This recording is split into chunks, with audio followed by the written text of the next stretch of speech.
Olá pessoal, hoje a gente vai falar um pouco sobre a Escherichia coli.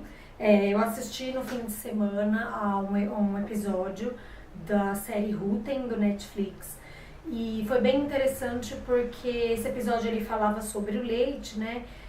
Trazia outras questões referentes à produção de leite nos Estados Unidos e depois eles colocaram um caso de um menino que desenvolveu uma doença por conta do consumo de leite cru. Daí então eu escolhi esse tema para trazer um pouquinho para vocês sobre a E. coli, Escherichia coli, que é uma bactéria, né, causadora de surtos de doenças transmitidas por alimentos.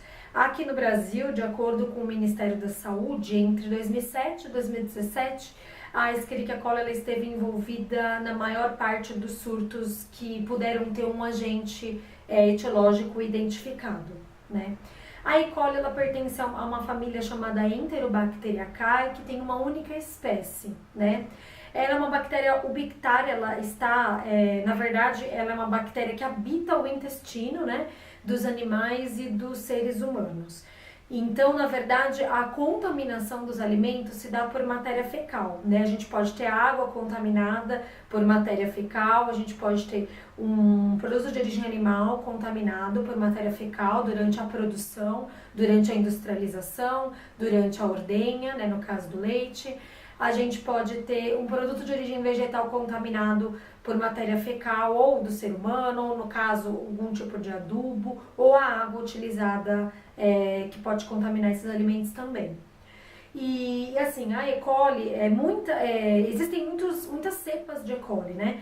E ela é um habitante normal do intestino dos humanos e dos animais. Então, muitas pessoas têm naturalmente, muitos animais também, a E. coli nos seus intestinos, mas algumas cepas elas adquiriram a capacidade de causar doença, né? Elas adquiriram fatores de virulência e através desses fatores elas causam doença. Então é a minoria das E. colis, mas existem essas E. colis que causam as doenças.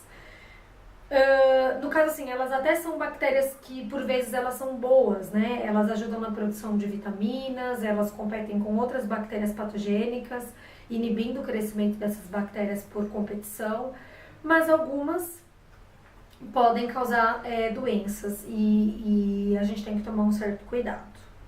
Existem vários tipos, né, de Escherichia coli. Elas são divididas no que a gente chama de patótipos. Existem 6 patótipos. Dentre esses grupos de E. coli, a gente vai ter doenças diferentes, porque a gente tem fatores de virulência, genes, né, que causam ali, que produzem proteínas que causam doenças diferentes. E aí a gente vai ter esses patótipos, né?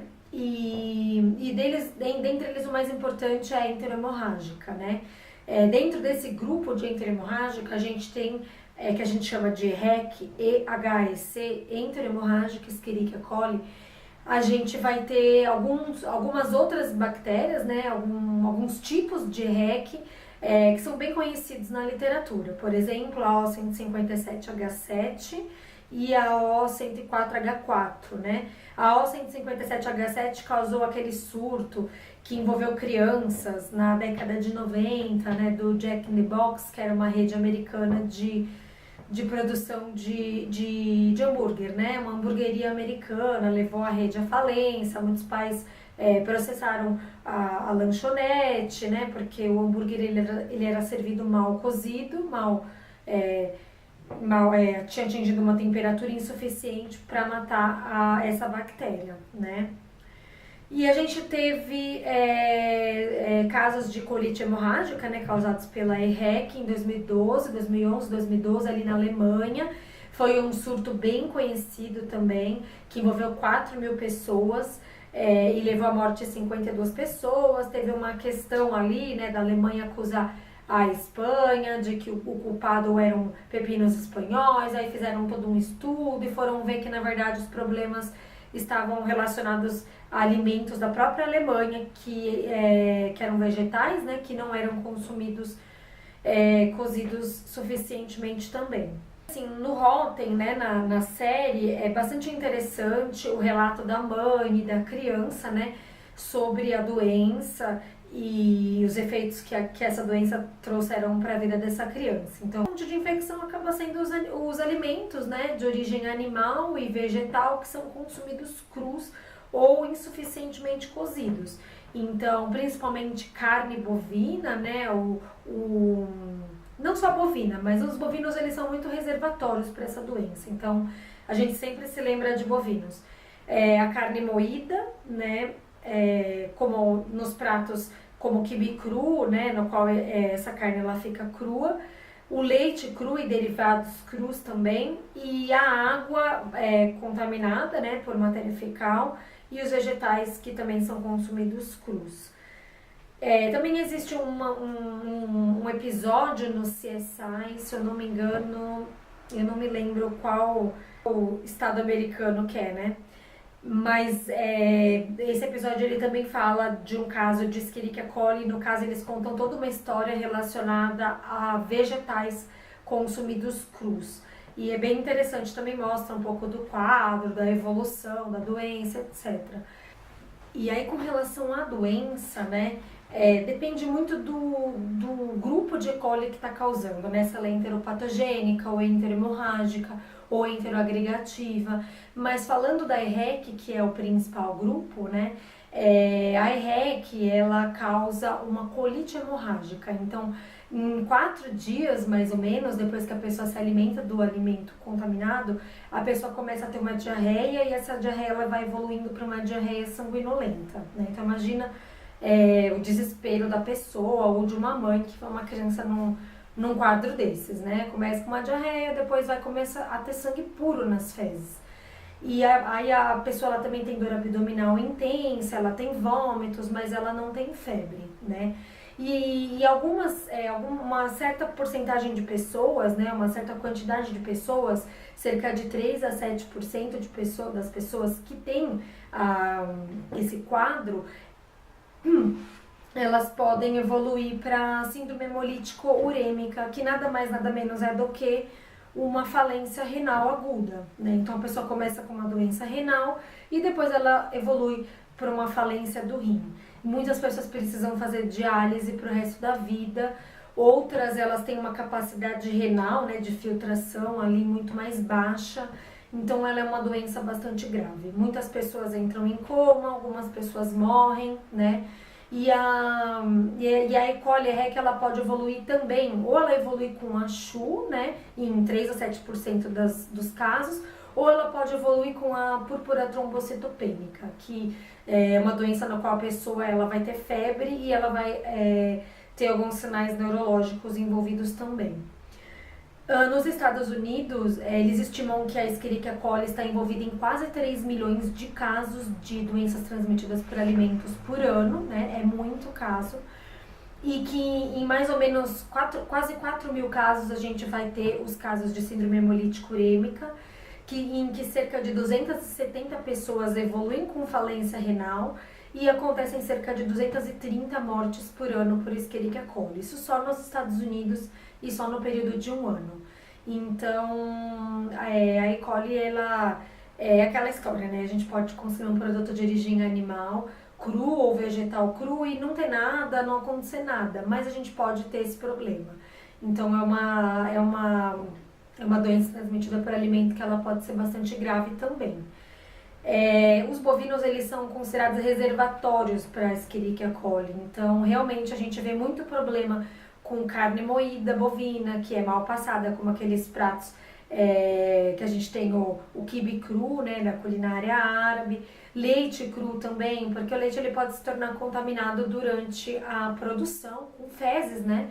E aí, se você não pasteurizar o leite, submeter ele a um aquecimento, esse leite ele pode trazer um problema. O tratamento, ele depende do quadro que a pessoa desenvolve, né? Então, às vezes a pessoa desenvolve um quadro, mas a imunidade dela é boa, ela tem uma idade, né, assim, é um adulto e ela acaba se curando sozinha. Mas, às vezes, por ser uma criança, por ser um idoso ou por algum outro motivo, a pessoa pode precisar de internação, o que nos casos de síndrome hemolítica urêmica é obrigatório, né? A pessoa ser monitorada no hospital por conta do aparecimento da falência renal, dos sinais renais. E aí vai depender muito realmente do quadro, do status imune da pessoa. Às vezes a pessoa tem a doença e nem sabe que teve, às vezes a pessoa tem e tem que ser internada, então depende do quadro. E é um tratamento que ele pode evoluir, pode precisar de uso de antibióticos também. E envolve as medidas de suporte básicas, né? Hidratação, entre outras medidas. O controle, na verdade, dessa doença, ele passa por uma conscientização das pessoas, né? De que a gente escuta às vezes falar que o leite cru ele faz bem, que ele pode curar doenças. Eu não acho assim que as pessoas elas devem ser privadas de fazer coisas que elas querem, mas eu acho que elas têm que ser conscientizadas. Então, nesse documentário mostra isso também, é bem interessante porque mostra essa questão. O menino falando, né, o menino que teve a doença falando que ele acha que a culpa foi sim do fazendeiro que vendeu leite cru para a mãe, porque ele sabia dos riscos, né?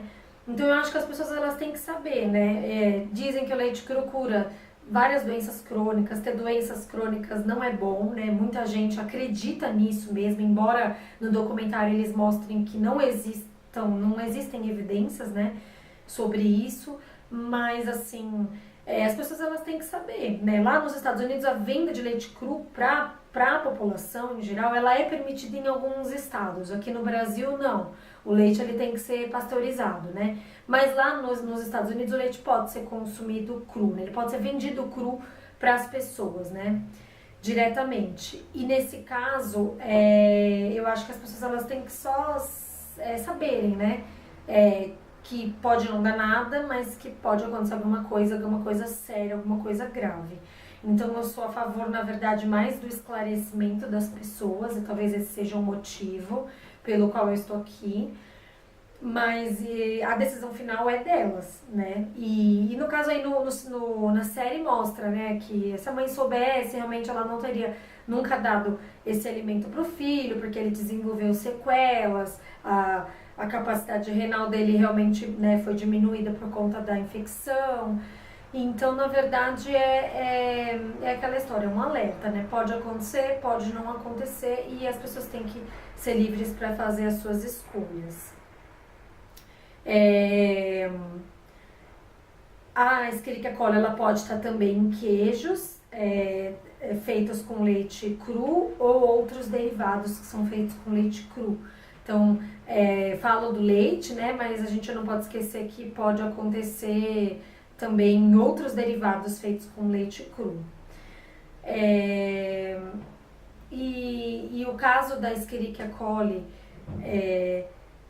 O104H4, que aconteceu na Alemanha, ele foi um caso bastante interessante, né, no qual 4.000 pessoas adoeceram e 52 pessoas morreram. E era uma bactéria que também evoluía com a síndrome hemolítica urêmica. Então, teve vários casos de falência renal e de morte pelas complicações da infecção por E. coli. Então, por hoje é isso. Eu espero que vocês tenham gostado e sintam-se à vontade para escolher, né, entre o consumo, né, daquele leite que o pessoal diz que é fresquinho, que é direto da vaca, que é muito mais saudável, porque ele não é pasteurizado, porque a pasteurização acaba com nutrientes.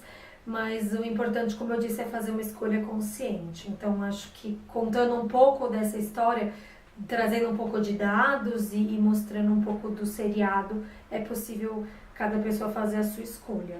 Muito obrigada, até a próxima!